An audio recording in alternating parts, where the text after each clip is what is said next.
In this video, we'll be looking at how to do mole conversions.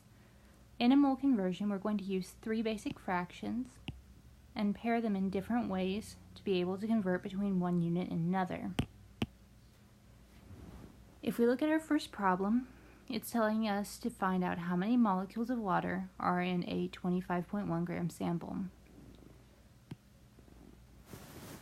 Because we're only given one number, we can assume that's the number we're going to have to start our problem with. And we're going to label that as H2O because in the problem it tells us that we're dealing with water. We can notice that of our three fractions, only one of them actually has grams as a unit, and so we're going to have to pick that fraction to start with because we need it to match. And since we have the grams as our starting number, that means that grams needs to go on the bottom of the next fraction so we can cancel the units. So on top of our fraction should go 1 mole of H2O, and then on the bottom we're going to have to calculate the molar mass. The molar mass of water can be found by taking 2, which is the number of hydrogens, times the mass of hydrogen off the periodic table, which is 1.01, and then we'll add on 1 because there's one oxygen, times 16.00 grams, which is the mass of oxygen. And if we multiply and add those together, we should get a mass of 18.02 grams, which is our molar mass of water.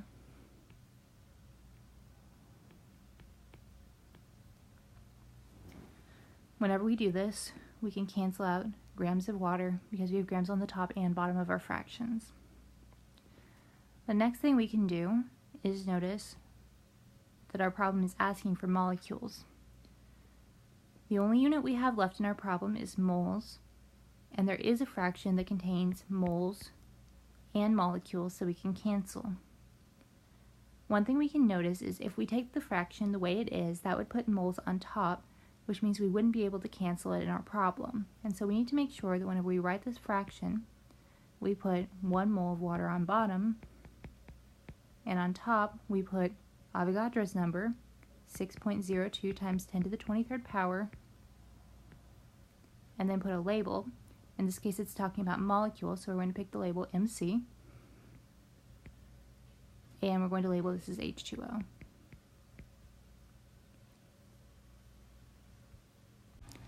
Whenever we type this all in our calculator, we're going to multiply 25.1 times 16.02 times 10 to the 23rd power and divide that by 18.02 grams. And that should give us an answer of 8.39 times 10 to the 23rd molecules of H2O.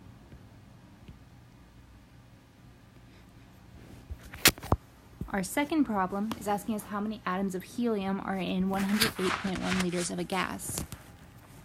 So we're assuming that all we have here is a helium sample, and it does give us one number, which is the 108.1 liters of the gas, and so that's what we're going to start with. So 108.1 liters. Only one of our fractions actually has liters in it, so we're going to have to pick the third fraction. And we're going to line this up so that the liters of helium that we originally has is going to cancel with the liters of helium in our fraction. Since this gives us the number 22.4, that's the number we're going to put on the bottom of our fraction, and then on the top of our fraction we're going to put 1 mole of helium. In our next fraction, because we're going to need another fraction because it's asking us for atoms, and we don't have atoms yet, we can notice that the liters of helium are going to cancel, and so that means that we need to cancel moles of helium in our next fraction. We do have a fraction that has moles and atoms as possible units, and so we're going to write that in, making sure that moles is on the bottom of the fraction, so it will cancel with the one that's on the top of our other fraction. And then we're going to add in 6.02 times 10 to the 23rd power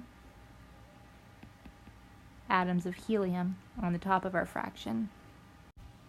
When we type this in our calculator, we should get 2.91 times 10 to the 24th atoms of helium that would be in our sample.